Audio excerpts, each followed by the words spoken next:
2-3 கிலோமீட்டர்ல பெருமருகன் திருச்செங்காட்டங்குடி. ரெண்டும் ரொம்ப பக்கம், நடந்து போறதோ.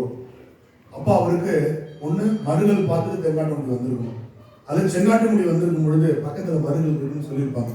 உடனே அந்த தாக்கம் அந்த பாடல்ல வரும். இந்த திருச்செங்காட்டங்குடி அப்படிங்கிறது ஒரு வரலாற்று சிறப்பு மிக்க ஒரு தலம். அதை பத்தி நம்ம முதல்ல தெரிஞ்சுக்கணும். சாளுக்கிய மன்னன் 2ஆம் புலிகேசி கேள்விப்பட்டிருப்பீங்க.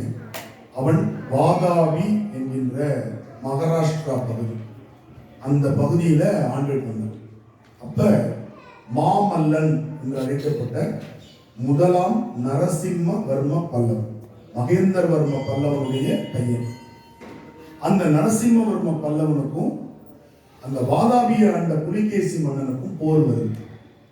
அப்ப அந்த படை தலைவனாக இருந்தவர் யாருன்னா பரஞ்சோதி என்கின்ற ஒரு மிகப்பெரிய வீரர். பரஞ்சோதியார்னு அவருக்கு பேர். அவர் தான் படைத்தலைவனா இருந்தார். அவர் அனுப்புறான் நரசிம்மவர்ம பல்லவன்.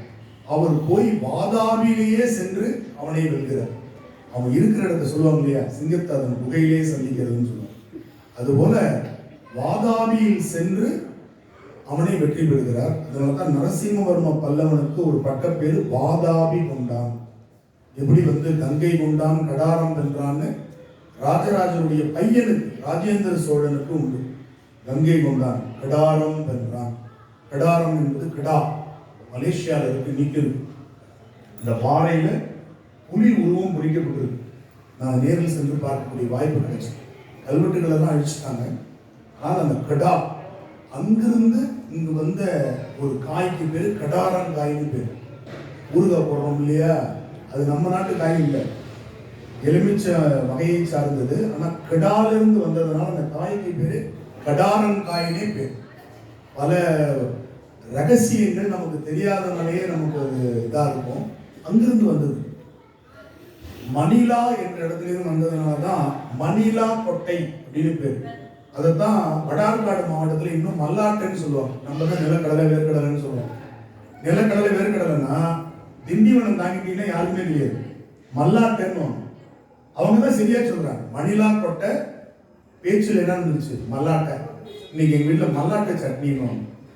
அடிக்கடி அந்த பக்கம் நிலக்கடலை தான் பயன்படுத்துவாங்க. பொட்டுக்கடலைக்கு பதிலாக சட்னிலாம் நிலக்கடலை சட்னி பெரும்பாலும் வந்துருக்கும்.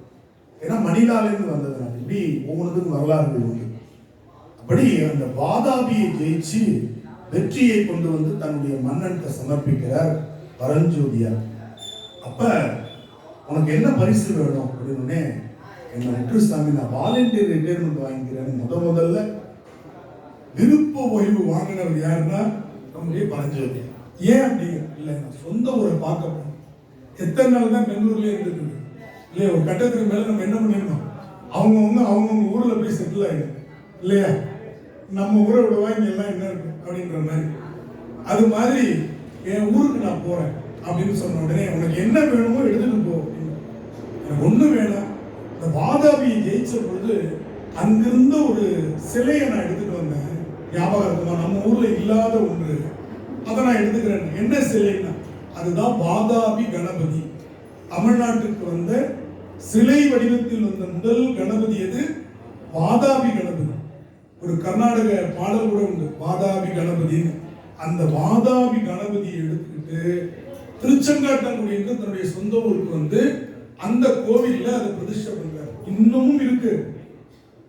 1700 வருஷம் பழமையான 5th செஞ்சுரியான அந்த சிலை இன்னும் இருக்கு. திருச்செங்காட்டங்குடி போனீங்கன்னா வாதாபியிலேருந்து எடுத்து அந்த கணபதி, அந்த ஊர்ல இருக்கிற அந்த கணபதி பேர் வாதாபி கணபதி. அந்த கணபதியை அங்கே அமைத்து அந்த கோயிலுக்கு அன்று முதல் கணபதீச்சரம்னு பேர் இருந்துச்சு. இப்ப புரியுதா வரலாறு? இதை தெரியாம நம்ம நேரடியா பாட்டுக்குள்ள போகக்கூடாது. ஏன் சிவன் கோவில போய் கணபதீச்சரம்னு சொல்றாரு? ஈஸ்வரன்னா சிவன் கோவில், கணபதி இருக்கக்கூடிய சிவன் கோவில்னு சொல்றாரு. அப்ப அங்க கணபதிக்கு ஏதோ ஒன்று சிறப்பு இருக்கிறதுன்னு நம்ம புரிஞ்சுக்கலாம். அது மாதிரி தாடகை ஈச்சரம், தாடகை ஒரு பெண், திருப்பனந்தாளுக்கு பேர் தாடகை ஈச்சரம்னு பேர். அது மாதிரி இது என்ன ஈச்சரம், கணபதி ஈச்சரம்னு பேர். அப்ப இந்த பரஞ்சோதியார் அது முதல் சிவனடியாராக மாறுகிறார். அவருக்கு பேரு சிறுத்தொண்டர்னு பேர். சிறுத்தொண்ட நாயனார் அப்படின்னா நமக்கு பெரிய புராணத்துல தெரியும், பரஞ்சோதியார்னா தெரியும். அவருடைய பூர்வாசிரமம்னு சொல்லுவோம் இல்லையா, இடியார் ஆவறதுக்கு முன்னாடி அவர் என்னவா இருந்தாரு, பரஞ்சோதியாக படைத்தலைவராக இருந்தார். இப்ப இந்த இடத்துல சிறுத்தொண்டருடைய வரலாறுலாம் உங்களுக்கு தெரிஞ்சதுதான். சிவபெருமான் அவர்கிட்ட போய் என் பிள்ளை கேள்விப்பட்டார். எல்லா இடத்திலையும் எல்லாருக்கும் எளிமையான சோதனைகள். துணி துவைக்கிற எளிய மனிதர் திருக்குறிப்பு தொண்டர், அவருக்கு துணி துவைக்கிறதுலதான் சோதனை. நல்லா பார்த்துக்கணும், இந்த லாஜிக் பெரிய புராணத்துல புரியலன்னா கடைசி வரைக்கும் புரியாது. யார் யார் எந்த தொழிலை செய்கிறார்களோ அந்த தொழிலே தான் அவங்களுக்கு சோதனை வரும். அவங்களுக்கு வேற சோதனை வராது, கிடையாது. ஓடு செஞ்சு கொடுத்தார், திருவோடு, அவருக்கு சோதனை திருவோட்டிலே தான். திருநீலகண்ட நாயகன் இல்லையா, எல்லாருக்கும் பாருங்களேன், இது எல்லாருடைய வாழ்க்கையை நீங்க பாருங்க, சோதனை அதுதான் வரும். ஆனா சிறுத்தொண்டருக்கு சோதனை எதுல வந்துச்சு, அவர் சாப்பாடு போடுறாரு, அன்னம் பாலிப்பு செய்யறாரு, அப்ப அதுல தானே சோதனை வரும். ஆனா அதுல வரல. எதுல வந்துச்சு தெரியுமா, பிள்ளைக்கறி கேட்டு அந்த சாப்பாடு அதை போடு எனக்குன்னு கேட்டார். இது நியாயமான தோணும். இங்கதான் நம்ம லாஜிக் பார்க்கணும். சிறுத்தொண்டர் வெறும் சாப்பாடு போடுற அடியாரா பிறந்து வளரல. அவர் என்னவா இருந்தாரு, வீரராக, போர் வீரர். அப்ப போர்ல எத்தனை தாய்மார்களுடைய பிள்ளையை வெட்டி சாய்ச்சிருப்பார், எத்தனை பேருக்கு பிள்ளை இல்லாம பண்ணியிருப்பார். எனவே அந்த வினை எப்படி இருக்கும், அந்த கஷ்டம் எப்படி இருக்கும், நீ உணரணும். சிறுத்தொண்டர் அந்த கஷ்டத்தை உணரணும். எப்படி தெரியும் அவருக்கு, வயிற்று வலியும் தலைவலியும் வந்தவனுக்கு தான் தெரியணும். அது மாதிரி ஒரு பிள்ளை இல்லாத கஷ்டம், ஒரு தாய் எத்தனை தாய்மாருடைய சாபத்தை வாங்கியிருப்பாரு. போர்னா எல்லாரும் சந்தோஷமா வரும், போர்னா சந்தோஷமா, ஜெயிச்சவனுக்கு சந்தோஷம், தோத்தவனுக்கும் இந்த போரினால் செத்தவனுக்கு எப்படி சந்தோஷம், அவங்க வீடுதான் எப்படி இருக்கும். அப்ப எத்தனை பேர் மன்னவரை வச்சிருப்பாங்க சிறுத்தொண்டருக்கு, நினைச்சு பாருங்க. இதெல்லாம் நம்ம லாஜிக்கா நினைக்கணும்.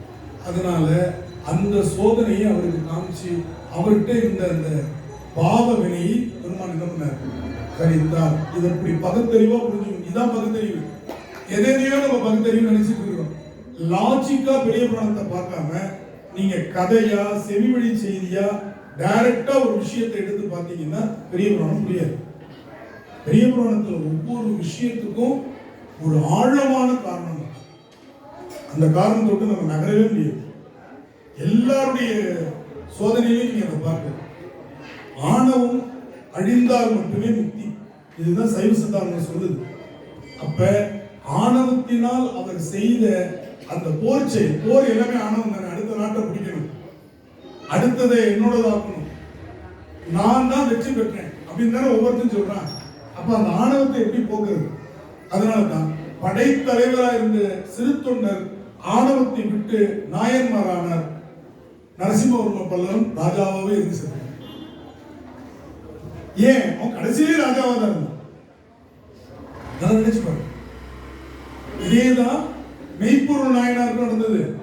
அவரும் ரத்தம் பார்த்தா செத்தார். எப்படி இறந்து போனார், எப்படி முக்தி அடைந்தார்? ஏன், போரினால் பலமுறை வெல்வதற்கு முயற்சி பண்ண முத்தநாதன் அவரை போர்ல ஜெயிக்கல. அப்ப அவரும் வீரராக தான் இருந்திருக்கார். மெய்ப்பொருள் நாயனார் எதுல ஜெயிக்க முடியல, போர்ல ஜெயிக்க முடியல. ஆனால் ரத்தம் எப்படி, காயம் எப்படி, மரணம் எப்படி என்பது மெய்ப்பொருள் நாயனாருக்கு. இதெல்லாம் நம்ம சாதாரணமா நினைச்சு பார்க்க முடியாது. இப்படிப்பட்ட பெரிய புராணத்தில் ஒரு முக்கியமான ஒரு இடம் தான் இந்த சிறுத்தொண்ட நாயனார்.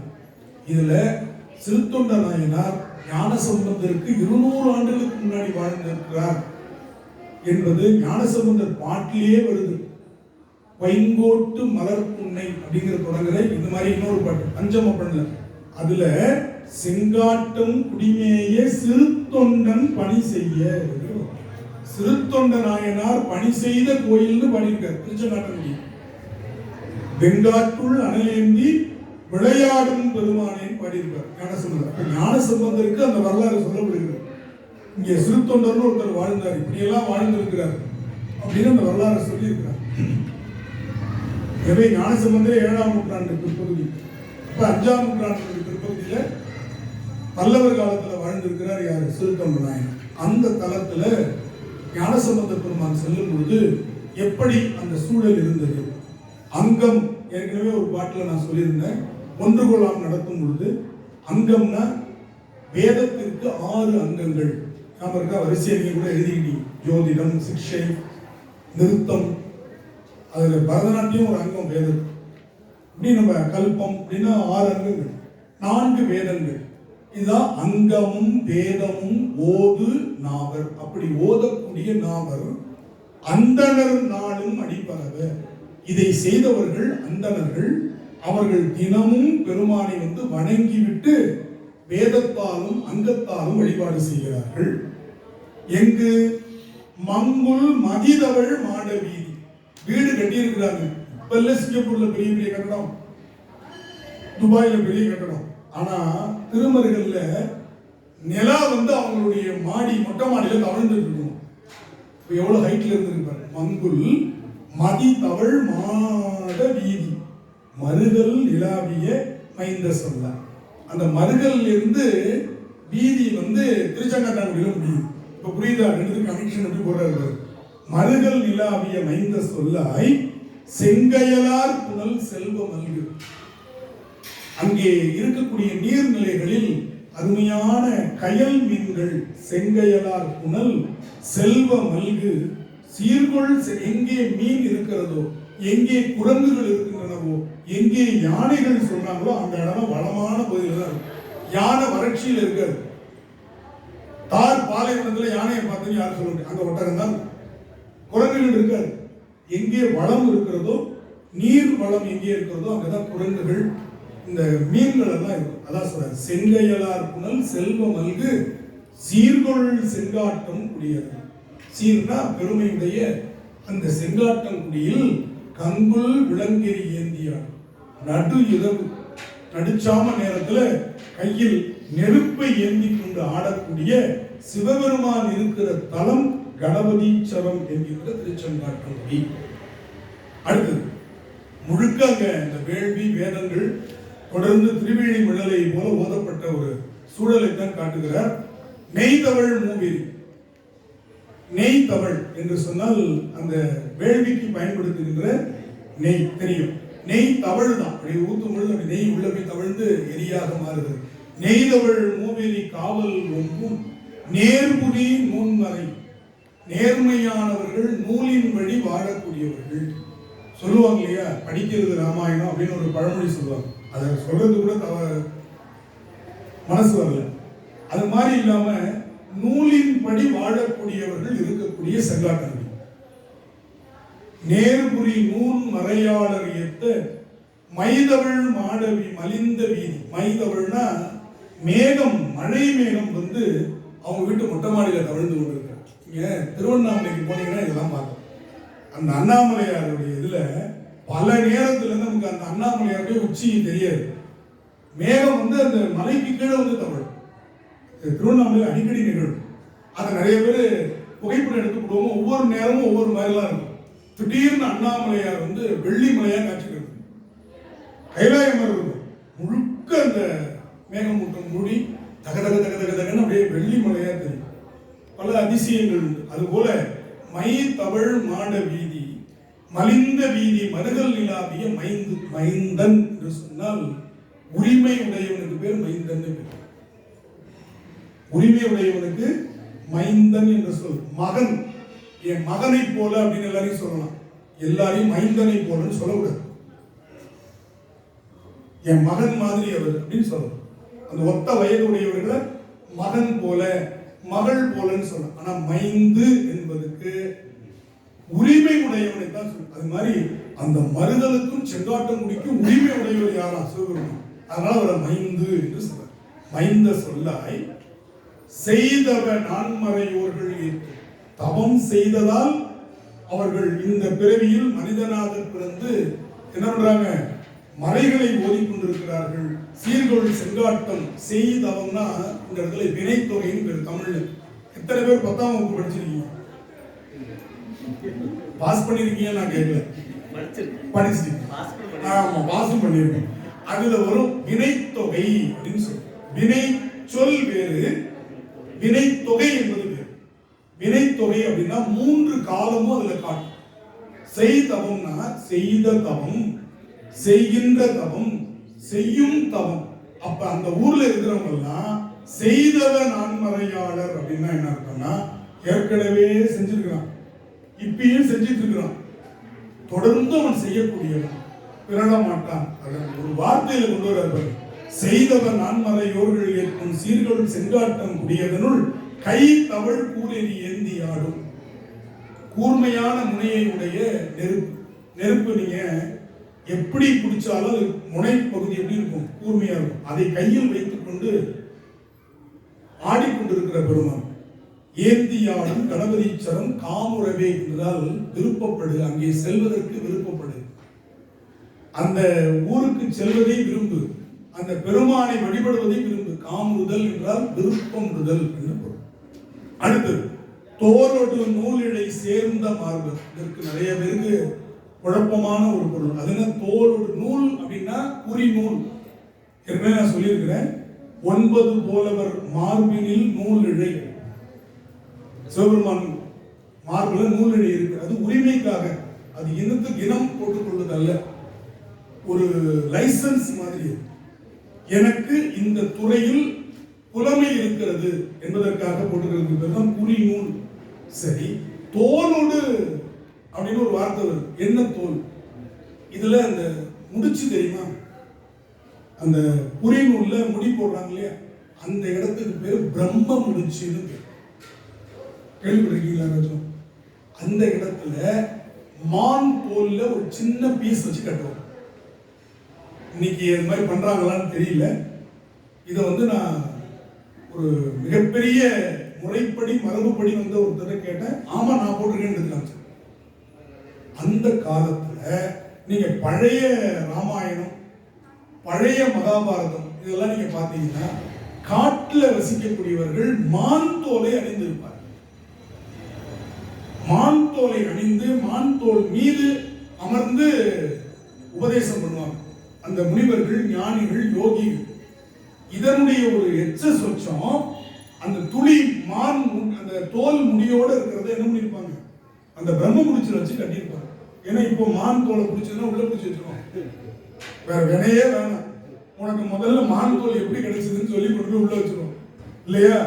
அதனால வந்து அதனுடைய எச்ச சொச்சம் கொஞ்சமா வைக்கிறது உண்டு. இப்ப என்ன பண்ணிடுறாங்க, எல்லாத்தையும் ஆவாரணம் பண்ணிக்கிறாங்க. இதில் மான் தோல் இருப்பதாக ஆவாரணம் சொல்லி அந்த முடிச்சுல சொல்லிக்கிறாங்க. யார் கட்டுறது? ஆனால் அவர் போட்டிருந்தார்.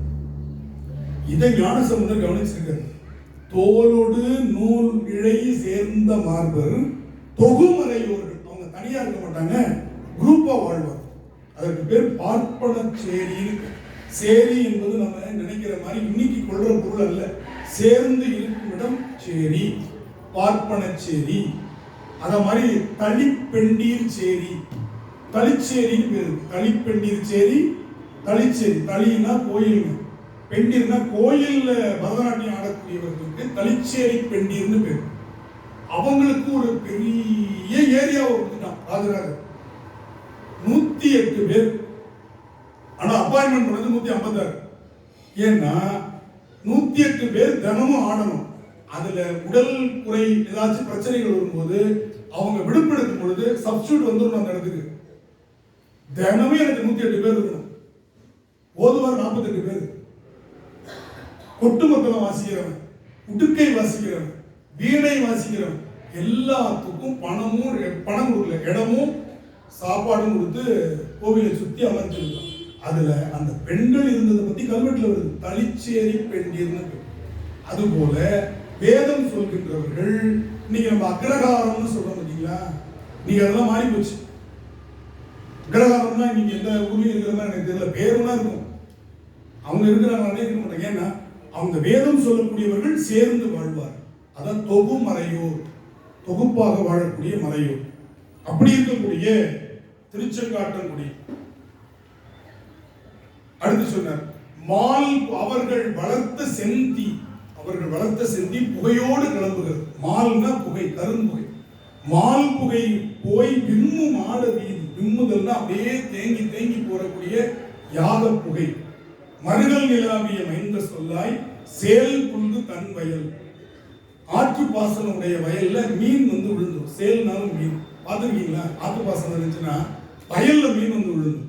அதான் சேல் புல்கு தன் வயல் சோலை சூழ்ந்த சீர்கொள் செங்காட்டம் குடியதனுள் கால் புல்கு பயங்கடல் ஆர்க்காடும். தன் காலில் கட்டியிருக்கின்ற அந்த வீரக்கடல் ஒலிக்குமாறு ஆடுகின்ற சிவபெருமான் இருக்கின்ற தலம் கணபதீஸ்வரர்.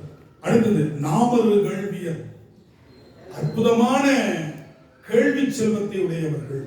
கேள்வி வேள்வி ஓவா, கேட்பதால் மனப்பாடம் செய்தவர். நான் சொன்னல உருப்படுதல் தான் இந்த பாட்டுக்கு அர்த்தம். நாமரு கேள்வியர் வேள்வி ஓவா நான்மறையோர் வழிபாடு செய்ய மாமருவும் மணி கோயில் மேய மருகல் நிலாவிய. அருமையான சோலைகள் சூழ்ந்த மணிக்கோயில். மணிக்கோயில்ங்கிறது கோவில் ஒரு வகை. அப்பர் பெருமான் 7 விதமான கோயில்களை சொல்றார். மணிக்கோயில், கரக்கோயில், ஆலக்கோயில், பெருங்கோயில், பொகுடி கோயில், இப்படி 7 விதமான கோயில் இருக்கு. பெருக்காறு சடைக்கணிந்த பெருமான் சேரும் அப்படின்ற ஒரு நாடகத்துல கோயில் வகைகளை பத்தி அப்பர் பெருமான் சொல்றாரு. நீங்க வீட்டுல போய் பாருங்க. பெருக்காறு சடைக்கணிந்த அப்படின்னு தொடங்குகின்ற ஒரு பாடல் 6ஆம் திருமுறையில் இருக்கு, திருநாவுக்கரசர் தேவாரம். அதுல ஒரு வகை என்னது? மணிக்கோயில். அதுதான் இங்க சொல்றார். மாமரும் மணிக்கோயில் மேய மருகல் நிலாவிய மைந்த சொல்லாய் தேமரு பூங்கொழில், தேன் நிரம்பிய பூங்கொழில் சூழ்ந்த சீர்கொள் செங்காட்டம் குடியதனுள் காமரு சீர் மகிழ்ந்து எள்ளி ஆடும். காமர் என்றால் வண்டு என்று பொருள். அந்த வண்டில் ஒலியிலிருந்து வந்த ஒரு ராகத்துக்கு பேர் சீகாமரம். காமரம் என்றால் வண்டு. வண்டினுடைய ஒலி போல இருந்துச்சு அதனுடைய ஒலி. அதனால அந்த ராகத்துக்கு என்ன சொன்னாங்க? சீகாமரம். காமரு சீர் மகிழ்ந்து எள்ளி ஆடும். எல்லினாலும் இரவு என்று பொருள். எல்லினா இரவு, ஞாபகம் வச்சுக்கணும். எல்லியும் நண்பகலும் அப்படின்னு வரும். எல்லி என்பது இரவு, நடு இரவு. அடுத்தது பாடல் முழவும், முழங்குதல். பாடல் முழங்குதல். விழவு, விழவுனா விழா என்று பொருள். அது பன்மையை குறிக்கும்.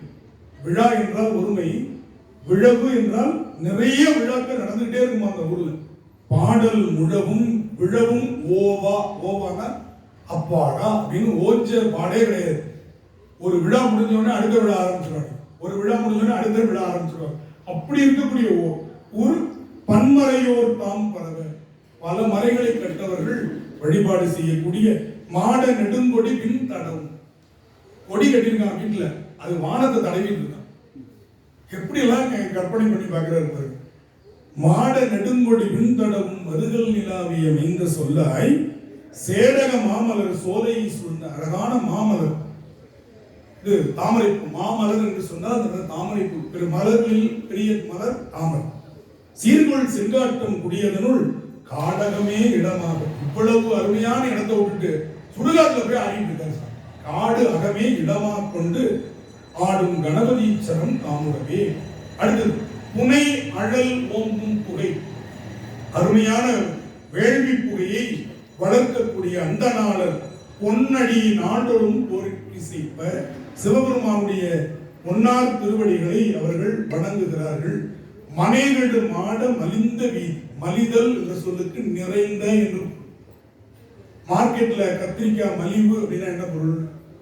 விலை குறைஞ்சிருக்குன்னு அர்த்தம் இல்லை, கத்திரிக்காய் நிறைஞ்சிருக்குன்னு அர்த்தம். நம்ம எப்படி புரிஞ்சுக்கிறோம்? விலை குறைவுன்னா, குறைவுன்னு மலிவுனா குறைவுன்னு இருக்கிறோம், குறைவு இல்லை நிறைவுன்னு அர்த்தம். தக்காளி மலிவு அப்படின்னா தக்காளி விளைச்சல் அதிகமா இருக்குன்னு அர்த்தம். அப்ப மலிந்த வீதினா நிறைந்த என்று பொருள். சரியா? மனைகழு மாட மலிந்த வீதி மருகல் நிலாவிய மைந்த சொல்லாய் சினைகழு தன் வயல் சோலை சூழ்ந்த. இந்த சினை என்பது நீர்வாழ் உயிரினமாக நண்டு போன்றவற்றை குறிக்கக்கூடியது. இன்னொன்று கொக்கு போன்ற உயிரினங்கள் எல்லாத்தையும் குறிக்கும். சினைகழு தன் வயல் சோலை சூழ்ந்த சீர்கொள் செங்காட்டம் குடியதனுள் கனை வளர். கனகனகன, அதாவது நெருப்பு எப்படி இருக்கு அப்படின்னா அதனுடைய வெப்பத்தன்மை எப்படி தெரியுமா சொல்லுவோம்? கனகனப்புன்னு சொல்லுவோம். ஜொரம் அடிக்குது இல்ல, அவங்களை சொல்றோம் இல்லையா,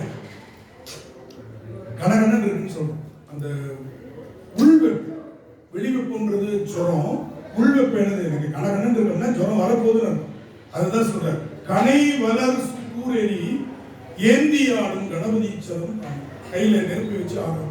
அடுத்தது பூன் தங்கு. பூன் என்றால் ஆபரணம். பூணுவதால் அதற்கு பேரு பூன். ஒரு பழமொழி தெரியுமா உங்களுக்கு? கைப்புண்ணுக்கு கண்ணாடி எதற்கு? எவனோ ஒருத்தன் புண்ணு சிறகு வந்தாலும் இந்த பழமொழியை மாத்திவிட்டான். கை பூனுக்கு கண்ணாடி எதற்கு? கழுத்துல போட்டுக்கிட்டா கண்ணாடியில பார்க்கணும், மூக்கில போட்டுக்கிட்டா கண்ணாடியை பார்க்கணும், காதுல போட்டா கண்ணாடி பார்க்கணும், வலையில போய் கண்ணாடியில பார்க்கணும். கை பூனுக்கு கண்ணாடி எதற்கு? கையில் பூணும் ஆபரணத்துக்கு கண்ணாடி எதற்கு? நம்ம என்ன பண்ணிட்டாங்க, கை புண்ணுக்கு கண்ணாடி. எப்படி பார்த்தீங்களா? பூணுதல் என்பது தொழிற்பெயர். பூணுவதால் அதற்கு பேர் பூன்னு பேர். ஆபரணத்துக்கு பேர் என்னது? பூண், நகை அப்படின்னு சொல்றோம். அதான் சொல்ற பூன் தங்கு மார்பு. அழகான கவசத்தை அணிந்திருக்கிறான். யாரு? இலங்கை வேந்தன் ராவணன்.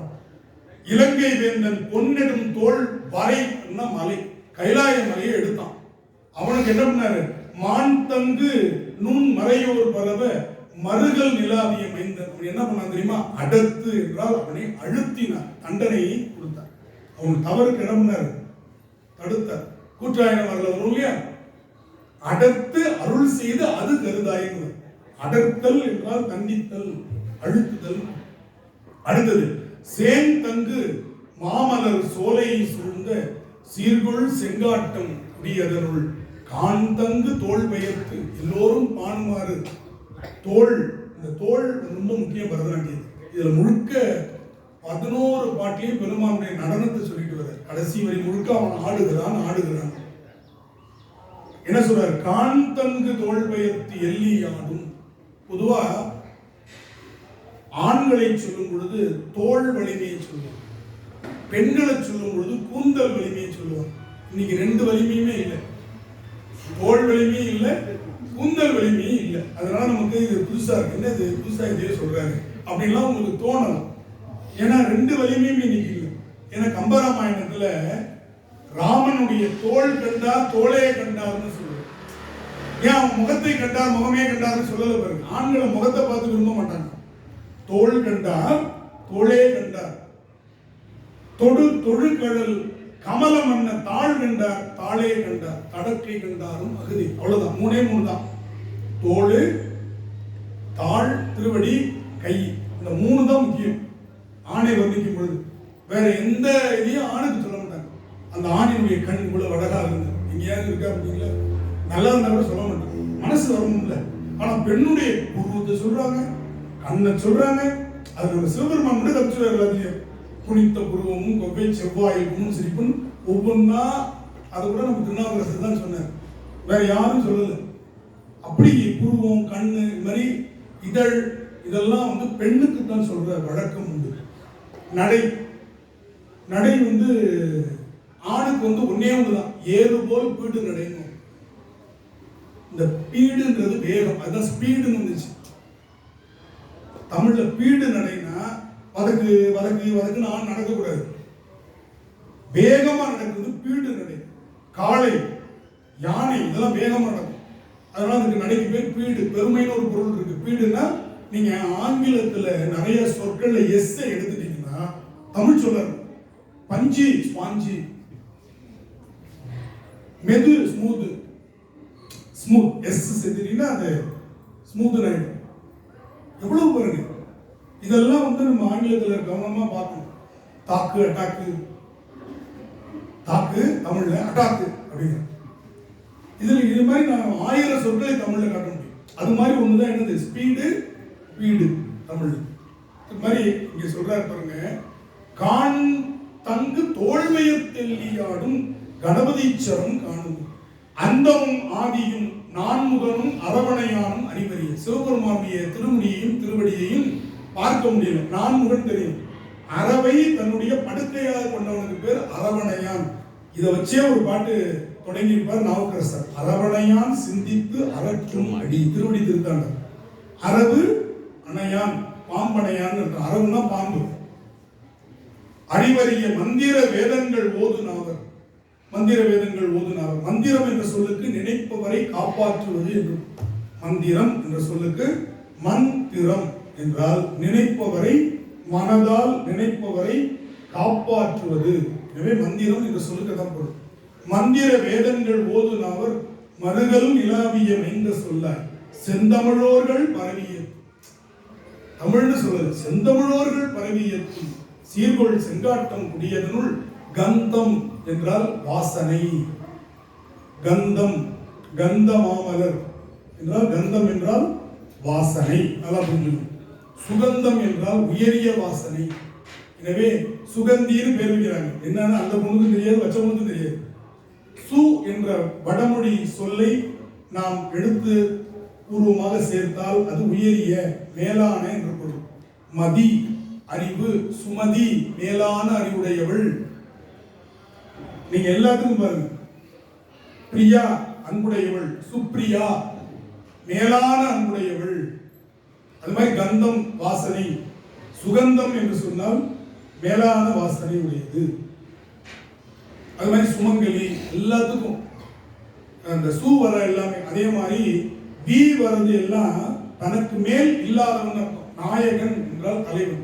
விநாயகன் தனக்கு மேல் தலைவன் இல்லாதவன் என்று. விநாயகன் ஆ வந்துச்சுன்னா எதிர்மறை பொருள்.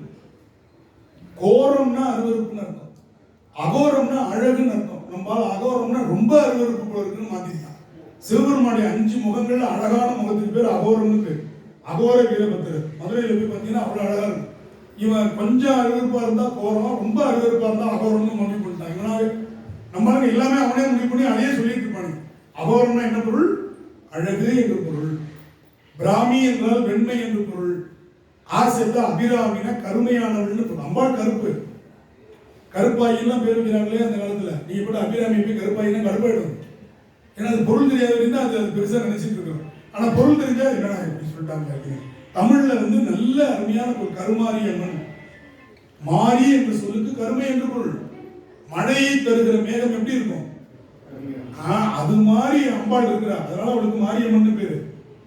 மாரியம்மன்னா மாரியம்மன் இல்ல, மாரியை போன்ற அம்மன் அர்த்தம். கருமை நிறமுடையவள், கருமாரியம்மன், கருப்பாயி இப்படிலாம் சொல்றோம் இல்லையா? அதுதான் அபிராமி என்ற சொல்லினுடைய தமிழ் அர்த்தம். சேர்த்து பிராமி, சரஸ்வதி பேர் பிராமி. பிராமி என்ற சொல்லுக்கு வெள்ளை என்று பொருள். வெண்மையான தாமரை, வெள்ளை ஆடை, வெண்முத்து மாலை எல்லாமே வெள்ளையா இருக்கிறதுனால அவளுக்கு பிராமி என்று பேர். கருப்பா இருக்கிறதுனால இவளுக்கு பிராமி, அபிராமி. கோரம், அகோரம். சேர்த்தா எதிர்மறை, பி சேர்த்தா மேலானது இல்லை என்று பொருள். அடுத்தது சு சேர்த்தால் உயர்வான, மேலான. இன்னொன்னு பிர என்ற சொல் சேர்த்தால் இறைவனுடைய அருள் பெற்றது என்று பொருள். சாதம், பிரசாதம். தோஷ காலத்தை மாற்றினார், அதனால அதுக்கு பிர தோஷம், பிரதோஷம். பிர என்ற சொல் புரியுதா? இதெல்லாம் நவம் என்றால் புதுமை, பிரணவம். அந்த பிரணவ மந்திரம் என்றும் புதுமையாக இருக்கிற மந்திரம். அதனால நவம் என்றால் புதுமை. நீங்க தெரியும், நவநாகரிகம். நவம்னா 9 ஒரு பொருள். இன்னொன்னு நவபாரத், நவநாகரிகம்னு சொல்றோம் இல்லையா? அது மாதிரி பொருள் அது வரும். அது நவகவிதை. பாரதி புது கவிதைக்கு சொன்னது என்ன சொன்னா? நவகவிதைன்னு தான் சொன்னார். புது கவிதைக்கு அவர் வச்ச பேர் நவகவிதை. அதனால பிரணவம் இதெல்லாம் இந்த மாதிரி சில சொற்கள் நம்ம தெரிஞ்சுக்கிட்டோம்னா நிறைய வேர்டுக்கு நமக்கு பொருள் புரியும். சரி, அப்படி கந்தம், அகில் புகை. அந்த காலத்துல கூந்தலுக்கு பொடுகு, ஈரு, பேனு, பெருச்சாலி எல்லாம் வரக்கூடாது அப்படின்னா அகில் மரத்தினுடைய குச்சிகளை நெருப்பாக்கி அணைச்சிருவாங்க. அணைச்சதுக்கு அப்புறம் அது புகையா வரும். அந்த புகையை கூந்தலுக்கு பண்ணாங்கன்னா இயற்கையாக அந்த புகையினால் அந்த ஜந்துக்கள்லாம் முடியல வளராது. புரியுதா? அது அந்த புகை இருக்கக்கூடிய கமழக்கூடிய கணபதி சரணம். அடுத்தது இலை மருதே அழகாக நாடும் இடுதுவர் காயோடு சுக்கு தின்னும். இந்த 10வது பாடல் தோறும் சமண பௌத்தர்கள் சொல்லுவார். அவர்கள் பொழுது போய் சாப்பிட மாட்டாங்க, இலை தழைய சுத்திட்டு இருப்பாங்க. அது சுத்தாமலும் இருப்பாங்க. ஏன்னா அமணர்கள்னு உங்களுக்கு ஒரு பேர் உண்டு. சுக்கு தின்னுவாங்க. சுக்கு சாப்பிடக்கூடிய, சுக்கு தின்னும். அதுக்கப்புறம் கையிலே ஏந்தி நின்று கொண்டு சாப்பிடக்கூடியவர்கள். இந்த பழக்கத்தெல்லாம் சொல்றார். அவர்கள் நிலையமன் தேரர். தேரர் இருந்ததுல அந்த தேராவாதம்னு அந்த வாதத்துக்கே பேர். புத்தரும் சமணரும் அந்த வாதத்துக்கு பேர் தேராவாதம்னு பேர் சொல்லுவாங்க. அந்த வாதத்தை உடையவர்களை விட்டு நீங்க நீங்கி வாங்க. அவங்க கூட நிக்காதீங்க.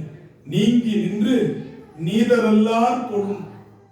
அது மாதிரி இல்லாத உயர்வானவர்கள் தொழக்கூடிய திருச்செங்காட்டங்குடிக்கு நீங்களும் வாங்க. மலைமகள் தோள் புனர் வாய் அருளாய் மாசில் செங்காட்டம் குடியதன். மலைமகளை தன்னுடைய ஒரு பாகமாக கொண்ட சிவபெருமான் இருக்கக்கூடிய தலம்.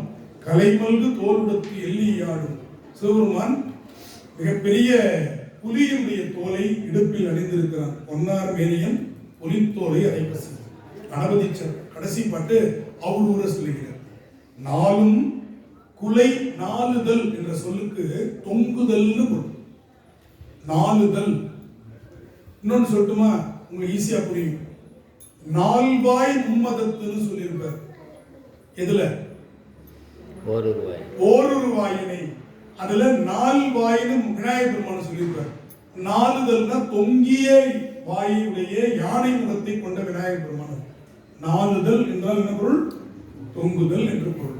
இப்ப நீங்க மத்ததெல்லாம் விட பாக்குமரம் பார்த்திருக்கீங்களா? அதனுடைய அந்த இது வந்து தொங்கும் அப்படியே அழகா. அதான் சொல்ற நாளும் குலை கமுகுனா பார்க்கலாம். ஓங்கு காழி, உயர்ந்து இருக்கின்ற காழி. அதில் ஞான சம்பந்தன் நலம் திகழும் மாலின் மதிதவள். நலத்தை தருகின்ற இந்த மருகலை சொல்லி மாலின் மதிதவள். மால் என்பது மயக்கம் ஒரு பொருள், இன்னொரு பொருள் இருள், இன்னொரு பொருள் இருள் என்ற பொருளுக்கு கருமை என்ற ஒரு பொருள். கருமை என்பது மேகத்தை குறிக்கும். இவ்வளவு கொண்டு ஒரு பொருள். மாலின் மதிதவள் மாடம் ஓங்கு மருகளின் மற்ற அதன் மேல் மொழிந்த சேலும் கயலும் திளைத்த கண்ணார். சேலும் கயலும், சேல் என்பது மீன், கயல் என்பது மீன். அப்படிப்பட்ட கண்களை உடைய பெண்கள் அங்கே வழிபாடு செய்யக்கூடிய திருச்செங்காட்டங்குடி தன்னுள் சூலம் வல்லான், கையில் சூலத்தை வைத்திருக்கக்கூடிய அந்த பெருமானுடைய திருவடியை பாடியே இந்த பாடல்களை பாடுபவர்களுக்கு வினை போகும். இப்படி சொல்லியிருக்காரு. சூலம் வல்லார் ஏத்து பாடல் சொல்ல வல்லாருக்கு வினை இல்லையாமே. திருச்சிற்றம்பலம்.